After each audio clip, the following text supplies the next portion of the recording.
Voilà, mesdames, messieurs, c'est ainsi, on veut introduire notre invitée pour cet après-midi. Elle s'exprime aussi en français et elle parle bien sûr l'anglais. Salut Pam, bonsoir. Oh, merci beaucoup pour m'avoir ici. C'est un plaisir de vous avoir comme invité sur Autoroute Expressway 96.1 et c'est une grande première depuis que vous avez lancé votre candidature il y a déjà 2 semaines. Oui. Ce sera pour la poste de Sénat pour Washington. Oui. And who will be the opponent? Maintenant, c'est Marco Rubio. Il est le candidat républicain et il n'y a pas d'autres démocratiques candidats maintenant. C'est seulement moi. Et c'est parce que Monsieur Rubio a beaucoup de pouvoir, a beaucoup d'argent, il est bien connu et c'est un risque pour quelqu'un d'essayer de lui combattre dans cette manière. Alors mais pour moi, c'est évident. Il est en pouvoir depuis plusieurs termes, et il est en pouvoir. Il est en pouvoir, mais c'est sa première terme. Alors, c'est la première fois qu'il doit se défendre. Et je pense que quand on commence à regarder ce qu'il a fait pendant les 4 années passées, c'est pas, il y a des problèmes là. Mais quand même, il y a bruit qu'il sera quand même un candidat pour la présidence en 2016 aussi. C'est pas encore confirmé? Non, je pense que c'est pas confirmé. À mon avis, il est intéressé en être président, mais il y a beaucoup probablement vice-président si ça ne marche pas. Oui, c'est ça. Plusieurs mois, il y a plusieurs mois, il a promis que s'il se met dans le course pour président, il ne veut pas rester comme sénateur. Mais je pense qu'il a changé d'avis. Il a changé d'avis. Je pense donc que c'est plus officiel, c'est seulement des rumeurs. C'est des rumeurs. Il commence à mettre une équipe pour regarder, pour décider si ça vaut la peine. Mais à mon avis, il y a beaucoup plus de candidats sur le côté républicain qui sont plus forts que lui. Et à mon avis, il aura la chance de gagner. Il a la chance de gagner. Et Marco Rubio est encore un peu jeune. Alors, il a aussi son mentor, l'ancien gouverneur Jeb Bush, qui compte aussi. Oui, alors il y a le conflit politique entre les deux là. Et à mon avis, je pense que Monsieur Rubio veut être un vice-président. C'est là où il a beaucoup de chance parce que la Floride est un État très important. Et si le gagneur d'une nomination républicain est quelqu'un comme Scott Walker ou quelqu'un comme Jeb Bush ou peut-être Jeb Bush, mais certainement Mitt Romney ou qui a décidé de plus rentrer dans la course présidentielle. Oui, ils ont déjà décidé. Mais pour eux, Marco Rubio peut être quelqu'un qui peut gagner beaucoup de votes en Floride, un État qui est un État qui change de direction, et c'est pour ça qu'il a de pouvoir political. Mais quand ça vient à ce qu'il a fait pour l'État lui-même, l'État de Floride, c'est pas grand-chose. Okay. Donc, tout d'abord, il faut avec ce que j'ai fait écouter les gens, ils sachent que vous êtes la fille d'un diplomate, oui. Donc vous avez été dans plusieurs pays, oui. Vous avez visité, et c'est sûr que l'audience se demande comment se fait-il que vous pouvez quand même vous exprimer dans la langue de notre pays quand même. Oui, mon père travaillait à l'ambassade en Turquie quand j'étais née. Et on s'est déménagé à Maroc et aussi en Syrie. Et en Maroc et Syrie, il n'y avait pas l'école américaine, il y avait souvent le lycée français. Alors, j'ai commencé mes études en français. Et mes parents sont divorcés. Mon père se remariait avec une femme française. Alors... donc, la francophonie avec oui, et j'ai passé des mois avec mes grands-parents au sud de France. Mais alors je parle français à niveau d'une petite fille Parce que Une fillette. Une fillette, oui, parce que c'est ce niveau que j'ai appris français.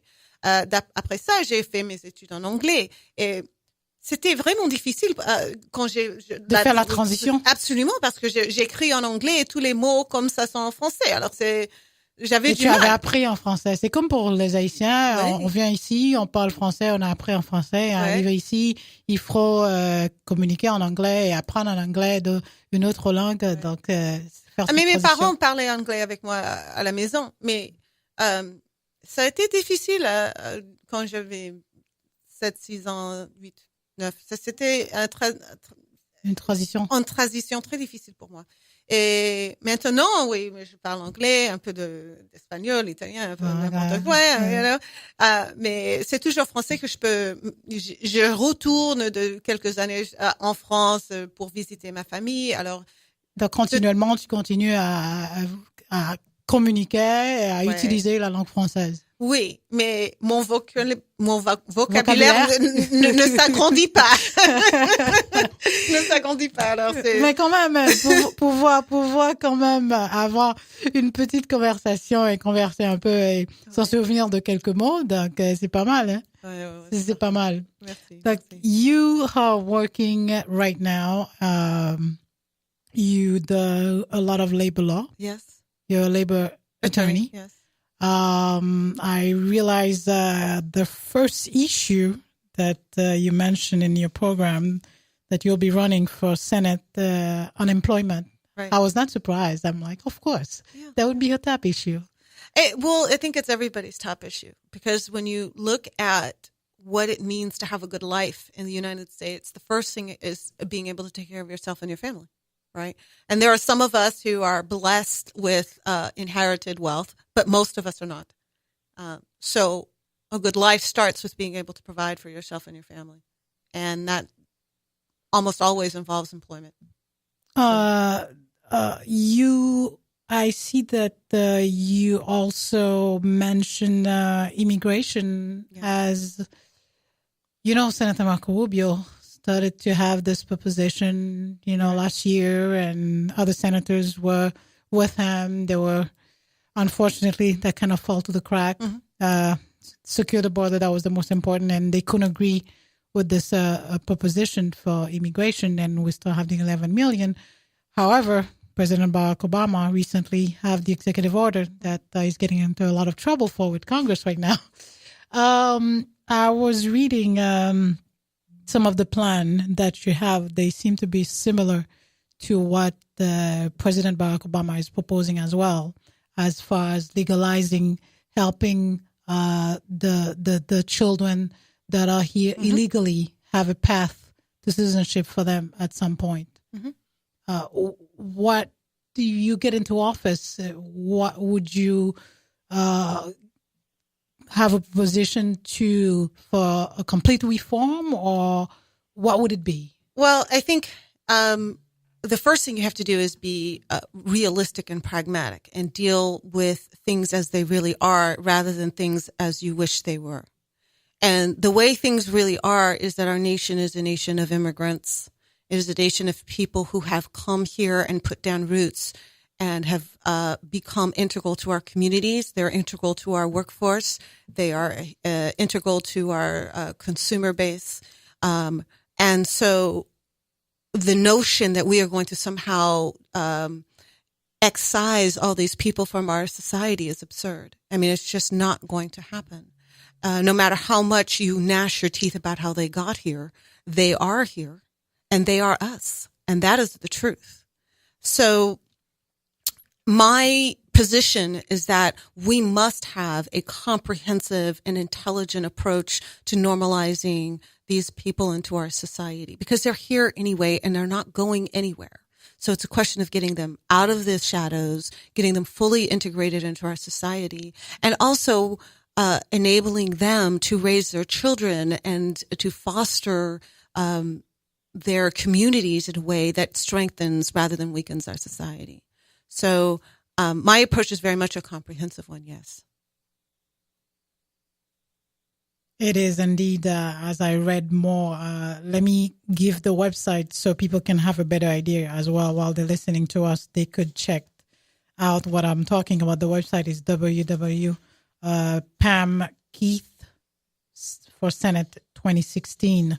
You could look it up and get a better idea as to what Pam is discussing about for her plan in running for Senate, U.S. Senate, that would be going against Senator Marco Rubio. You also, going back to workforce and employment, I was reading as well on some of your program. You mentioned the government would have subsidized in order to reduce unemployment, give a subsidize to companies, and this way, instead of people going, I thought that was pretty interesting. Instead of people going into welfare or getting help from the government, but it would be best if companies will have funds in order to hire people, and this way they will be constructive citizen and working. Explain that a little bit. Well, it starts from the idea that what we do now is we have populations in poverty and we give them just enough assistance to stay in poverty, right? And my brothers and sisters on the right wing gnash their teeth about that because it feels like it's a waste and it's not improving things. And those who are oriented as myself also find that it's not improving things. And so we may come at it from slightly different perspectives, but at the end, everybody's agreeing that it's not changing poverty, it's sustaining poverty. So if you want to actually change poverty, you have to do something different. And what I would like to explore, the conversation I'd like to get started is about harnessing the enormous potential of private industry to actually work with government to move people out of poverty. And what I propose on my website is that rather than, for those who choose, rather than give them welfare or food stamps or whatever, what you do is the government partners with a private enterprise to open up industry, to open up jobs in those communities, those poor communities, hire these individuals, and the wages would be paid as if they were, rather than pay the wages directly to them in welfare, pay the wages through the employer as a paycheck in exchange for labor. And what the employer gets out of it is essentially free labor. And what the employee gets out of it is training, an introduction into the workforce, something to put on their resume, and the pride of actually doing a job every day.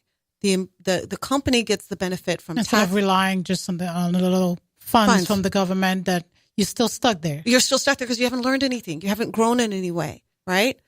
The employer gets the advantage of some free labor, investment in a community, growth of their business, and tax advantage. And the government benefits because it has one less person on the unemployment rolls, one less person on the dole, and one more person on the route to being able to be entirely self-sustaining. That's real change. That's not just letting poverty fester and feeding it. How about increasing the minimum wage? I do support increasing the minimum wage, and I do that because we have to be real about how much it costs to function. But how practical is it? I think it's very practical. I think the people who are against it, some of them do have a legitimate claim that when you raise the minimum wage, there are some employers out there who are simply not going to hire more people. The mama and papa shops. The mom and pop shops, right? There are ways to mitigate that. There are ways through our tax structure to mitigate the impact on small and growing businesses. There's a way to do that. But I think the first thing we have to do is look at data rather than just opinions about things. And the data has shown in the past that when we raise the minimum wage, though the anticipation of these wholesale losses of jobs never came to fruition. It just didn't happen. And so over time, all of those employers who have to raise the wages for those at the bottom scale find that they can do so because they're getting more consumers in the door with more money to spend. We are back, Autoroute Expressway 96.1, and my guest this afternoon is Pamela Keith. Pam, running for U.S. Senate against Senator Marco Rubio. We were right before the commercial break et on parlait de l'économie, on parlait de la classe moyenne, the middle class, progress and prosperity and so much more. I think your ad had a lot to say about you, and that's the reason why I didn't start at the beginning, so you could get a brief of your background as far as like your education, where you studied and law and the several places and what you majored in. Well, I was born in Turkey, like I said, and we moved to Morocco and then to Syria, and then my parents divorced, and I lived in California for a while with my mom. And this was in 1975. And up until that point, the only thing I knew about myself was that I was an American, and that was a good thing, an important thing, being in a diplomatic community. And then my mother moved from California to Lexington, Kentucky to go to graduate school.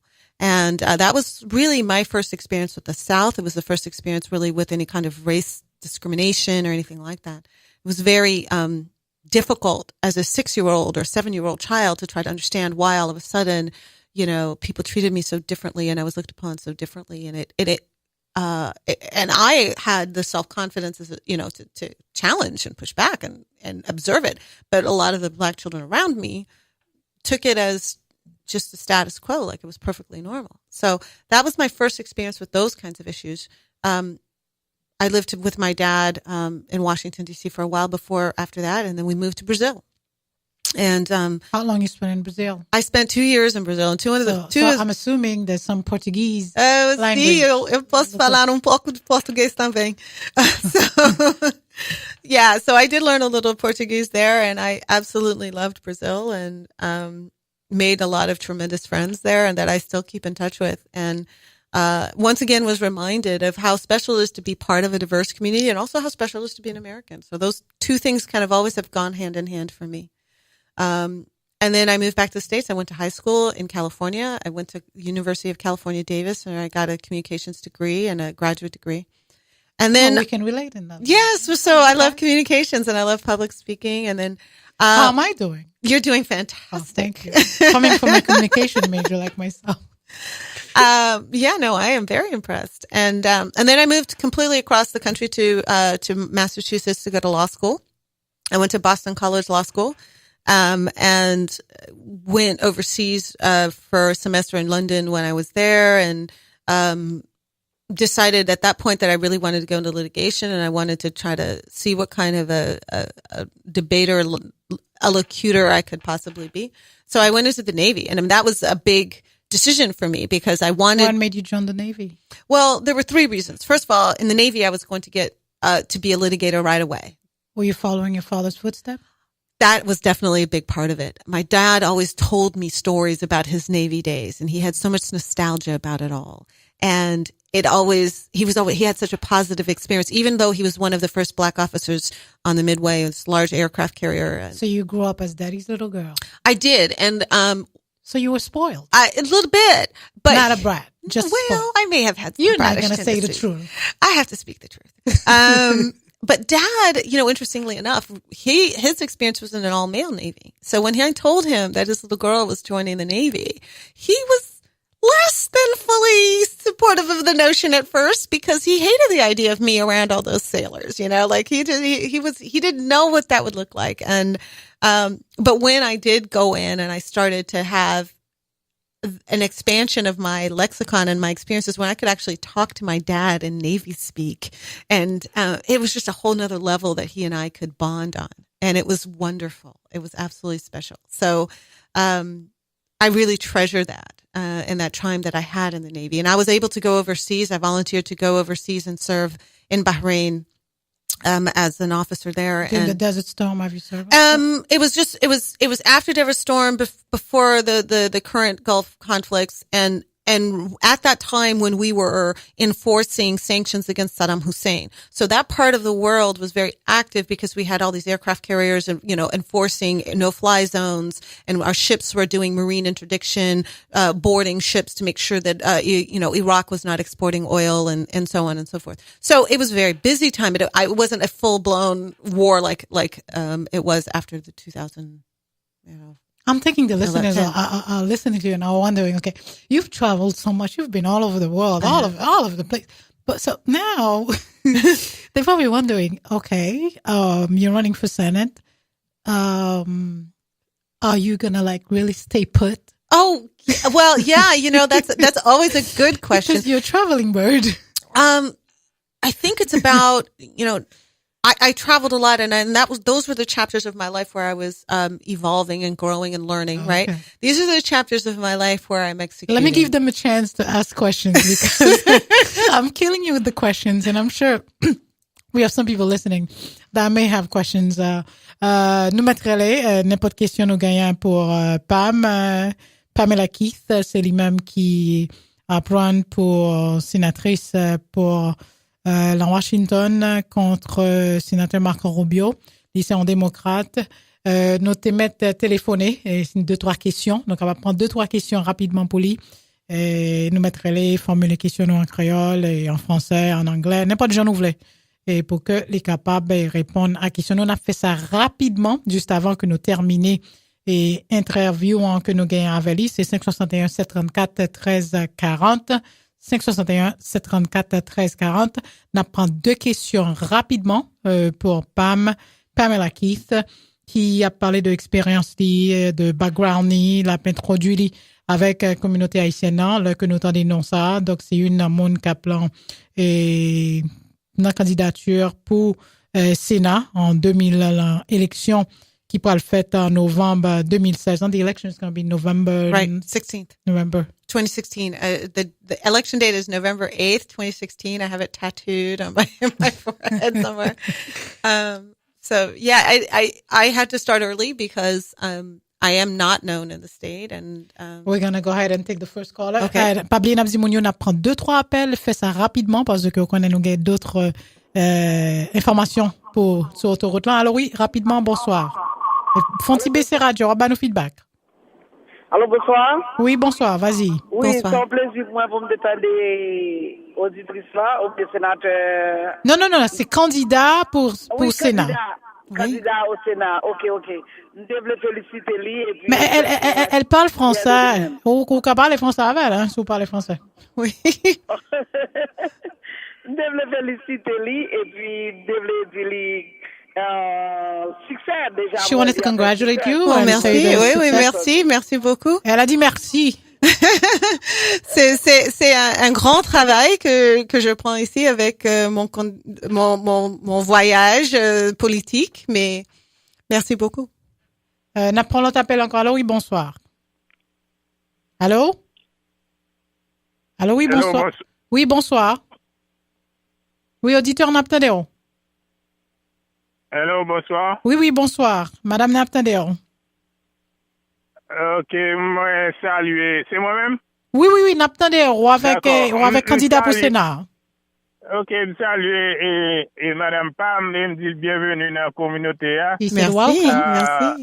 Et puis, ça m'a adressé avec comme question, c'est comme si m'ta remis pour les target parce que question de assurance, compagnie assurance, je pense que qui sont gros problèmes pour middle class parce que c'est yo fait loi, yo défait loi, même les loi existe, yo pas tenu compte de loi comme si m'dado assurance for salvé etc.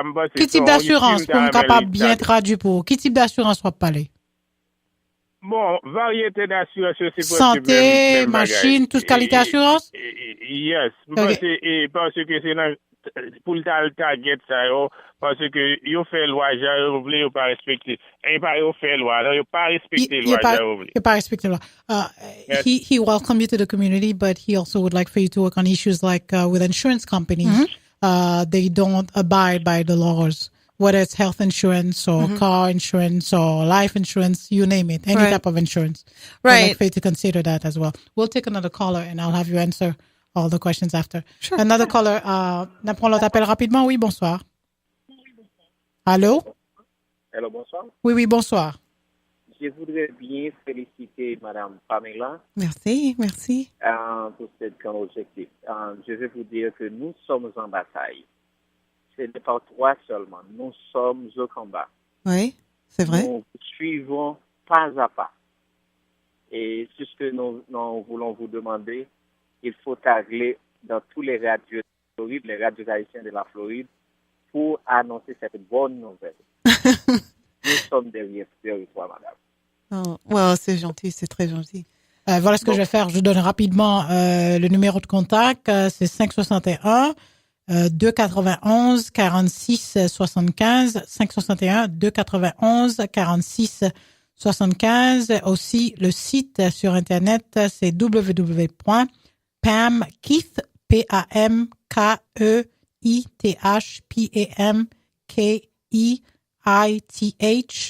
vous pouvez aussi vérifier www.PAMKEITH4FOR Donc, ce sont les informations de Madame Pamela Keith. Donc, nous qu'à vérifier toute l'information ça.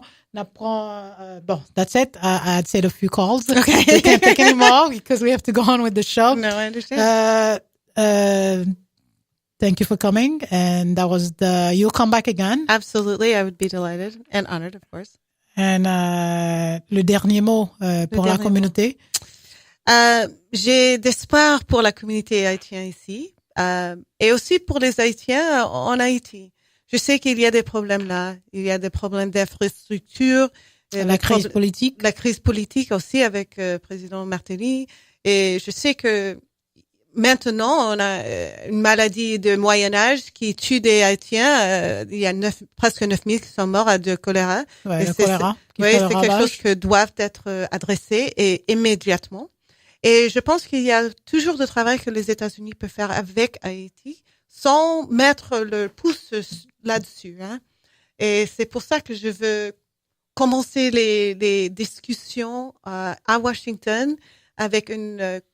Donc avec non seulement devenir sénatrice, ce sera pas seulement pour l'État de la Floride, mais vous pensez aussi à ceux qui sont en Haïti. Oh, absolument, oui. Ils sont notre frère et notre sœur et ils ont toujours besoin de notre aide. Et c'est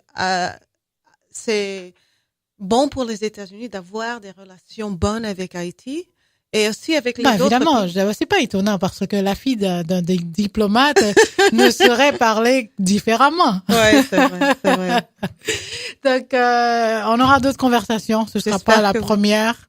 J'espère que oui, et j'étais vraiment contente d'être ici. C'était un plaisir pour nous aussi de vous recevoir, et c'est sûr que les auditeurs étaient tout à fait satisfaits de vous écouter.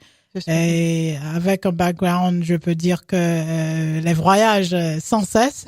Oui. Donc, assurément, vous avez un plan pour aller à Haïti, c'est sûr. Hein? Absolument, oui. C'est absolument, sûr. Oui. Donc,